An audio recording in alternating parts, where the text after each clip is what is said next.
wondering whether it's time to put your bird feeder back out? Did you ever even put it away? We're talking late season birds and how to care for your local population today on Bird Notes. Hello, Vermont. Okay, fun fact, my husband built that fence while I was interviewing to become the host of Across the Fence, so it will forever be connected to the show in my mind. Kind of cute. But we're here to talk about birds with Mark LaBarr today. Hello, Mark. How are you? Good. It's very nice to have you. I'm excited for our next episode of Birds. Nice to see you too, Amy. Yes. Okay. And so we're in the season for late migrating birds. That means what? What are we likely to see at this time of year? So it's October, okay, right? And many of the warblers, shorebirds, which we might have had here because of low lake levels, most of them have pretty much moved through. Okay. And now we're in the time of our what I consider late migrants, not our waterfowl. Okay. But a lot of our smaller passerine birds and some bigger birds that migrate a little bit later in the season. Okay, so we've got a whole variety of birds that are getting ready to take off. Or are in the process Or are in the process of. Okay, well, so before you jump into all of those, I hear that this summer, probably right around the time my husband was building that fence, you tagged a wood thrush. So you want to give me some updates? Yeah, so we did, and we've talked about this on Across the Fence. We put these small nano tags as part of a large project focusing on migration patterns of wood thrush by U.S. Fish and Wildlife Service. And these tags, you can see this one on a wood thrush here at our banding station, work like a cell phone, and they ping off of towers. And so we can follow these birds south. So some of the birds that we tagged this summer, a couple of them are now in Pennsylvania, maybe even moved from there, Maryland. The furthest one that we've seen so far is down in Georgia, has made it to Georgia. Okay. So this is the information we're looking for, or the U.S. Fish and Wildlife Service is looking for. They've put more than 1,000 tags out. What do you learn from that kind of information? We'll see if there are any migratory paths that these birds take that we may want to focus conservation efforts on. For instance, a lot of our birds seem to be flying, following the Appalachian Mountain. Are there spots there, bottlenecks that might be important to them for migration? And so that we can do what's full life cycle conservation, breeding ground, winter ground, and in between. Okay, good care, like end-to-end care. Yes, end-to-end care, yes. Yeah, so are there any other thrushes that are on the move? Yeah, so another late season thrush is the hermit thrush. This is my favorite. This is my tattoo. Right, okay. And this with the red tail here, this is one of our first, oftentimes our late migrants are often the birds that we sometimes see first. So hermit thrush is sometimes the first one back. Okay. State bird of Vermont, so that bird is moving through. And where is it going? It is going to head down to Central South America. Okay. It's got a lot of these birds have a fairly long flight, although the next group of birds are what we call short distance migrants. Okay. And these are our little brown jobs. Okay. Or our sparrows. LBBs. LBBs. And so that, a bird like the song sparrow here, which is very common in Vermont, is now in the process of moving. You can see that black dot. So these song sparrows you might see in your backyard may not be the ones that have been around all summer. I have a quick question, because last time we were talking about plumage and changes of plumage. Yes. So these images that we're seeing right now, are these what the birds look like now? Yeah. Or are they going to be slightly different? For the most part. There is some slight okay. differences between how juveniles look and adults look. Okay. But they don't go through that crazy kind of molt. They do a molt, but the plumage doesn't change like the warblers. See, I was remembering our last conversation. That's right, yeah. I'm learning. Okay, so here we have, this is another one that people, depending on, you can see large numbers of the white-throated sparrow. Okay, and this does look familiar to me. And this white, you can see that white throat and the yellow in front of the eye. Now here, that's a bright one. It can look a lot duller, so that's where the variation may be. Okay. I was at the Dead Creek Wildlife Management Area, Dead Creek Days at the beginning of the month, and they caught a field sparrow, which is another little sparrow. It has a plain breast, and its bill color is slightly different. Okay. So that's a bird that we don't see as much as song sparrows, but it's a bird that often hangs out in shrubby edges and things like that. Okay, and I think we have one more. We have one more sparrow, don't we? Yeah, we should. This is kind of the fancy one. This is the well, this is still the field sparrow. There right? it Okay, is. here we are. Okay. All right. So this is the white-crowned sparrow. Oh, it is fancy. Look at that. It Like is, it's and wearing this a headdress. is yes, and this bird is. It doesn't have the really white throat of the white-throated sparrow, but it has those broad stripes on the top. And this is a bird. Again, it can be browner in the head if it's a young bird. But this is a bird that doesn't really breed here, but it's migrating through. So if you're lucky, you might see these, but they pass through. They don't pass through in the numbers that we see with white throats and song sparrows. Okay, I'm going to interject a question based on my bird feeder this morning. Okay. There were 2 birds that were feeding, and one of them was kind of a pinkish reddish color at this time, but also quite small. What would that have been? So I know I'm supposed to take a picture. That's the rule. Take a picture and bring it. But it could either be a house sparrow or a purple finch. Okay.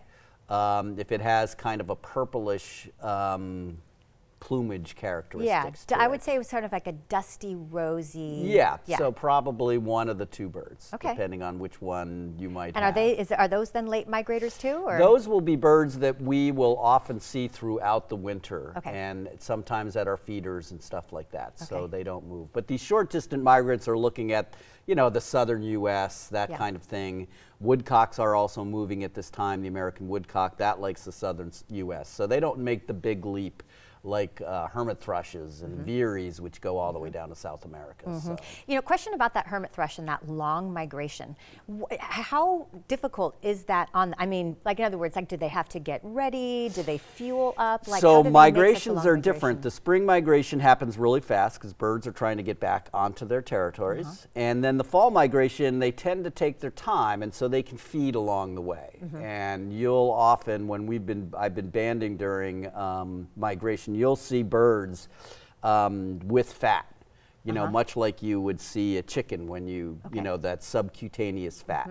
So they're eating, feeding, moving with the weather patterns. A north wind like this that's, kind of happened these past couple days, that'll push them further, and they'll kind of leapfrog and go down. So fascinating. Yes. Okay, so is it just thrushes and sparrows then that are moving right now, or? There's always some other things mixed in. Like the other day, I have a lot of grapes in my yard. An old planted grapes, and I had a late season catbird. The one catbird that had been in my yard all summer long seemed to have left. I had a couple of days where I didn't hear anything, and then in another part of my lawn, I had a catbird show up. So, when we say migration, it's extended over time, and when I talk about late season, it's more peak.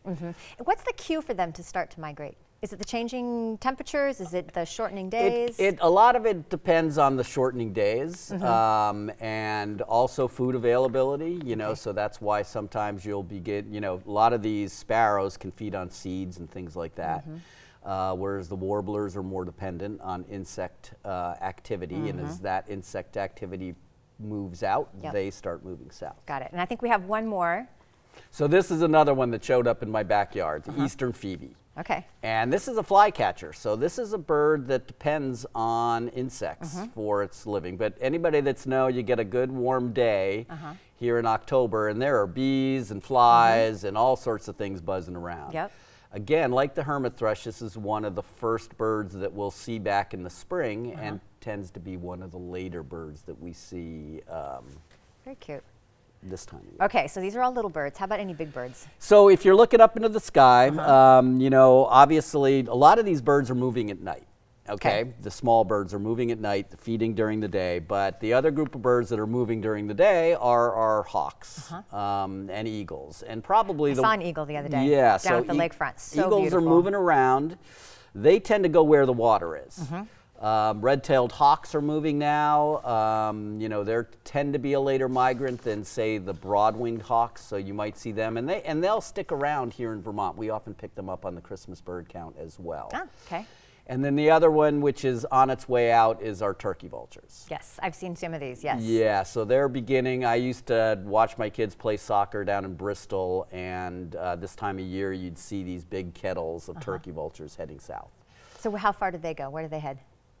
You know, that's a good question. I'm thinking that they're heading down to, I don't know, I'm going to have to look that one up. I'm thinking the southern U.S., maybe into Central America, but that's a fact I'll have to check. They're actually a new... I stumped Mark. This is a good day. Not a hard thing to do.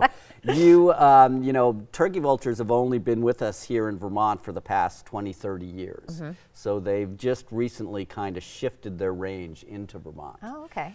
And we're also starting to see another vulture called the black vulture, which tends to be a more southern bird.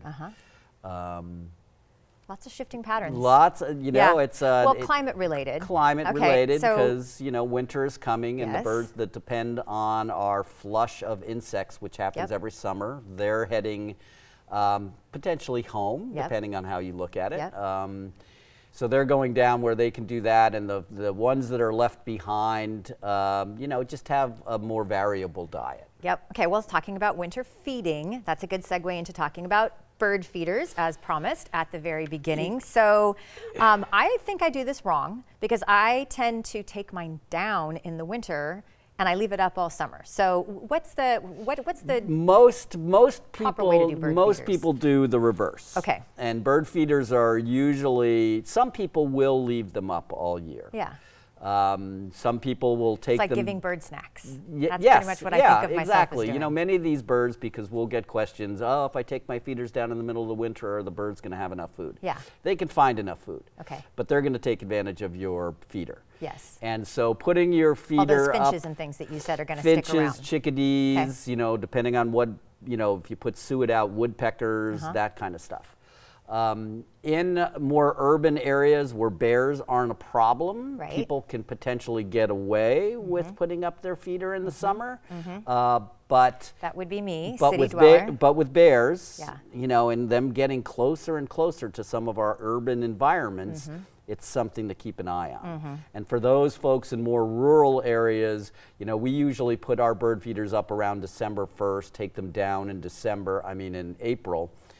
But depending on the weather, you know, if bears haven't transitioned and you're in a much more rural area, you could have problems with bears. We don't want to be feeding the bears. You don't want to be feeding bears. We don't want to be feeding the bears, luring the bears into our backyard habitats. Correct, correct. Because then they get used to that. Plus, if you've invested a good amount of money into your feeders. That's true. We want to protect those expensive bird feeder setups. They can be, yes. I had a friend who was talking to me the other day, put his up, I think mid-November, and we got the first snow, and he saw the tracks come in. He had to take a feeder out of a tree and everything like that. Oh my gosh. Okay. Well. So good education today. Yes. So right. you know. Wait, I got to wrap this one up. Okay. Vermont Fish and Wildlife. Keep an eye on them for when to put the feeder out. If you have a bird-related question, be sure you take a picture. You can't do identification without a picture, and then send it to Mark. His contact info is right there on the screen.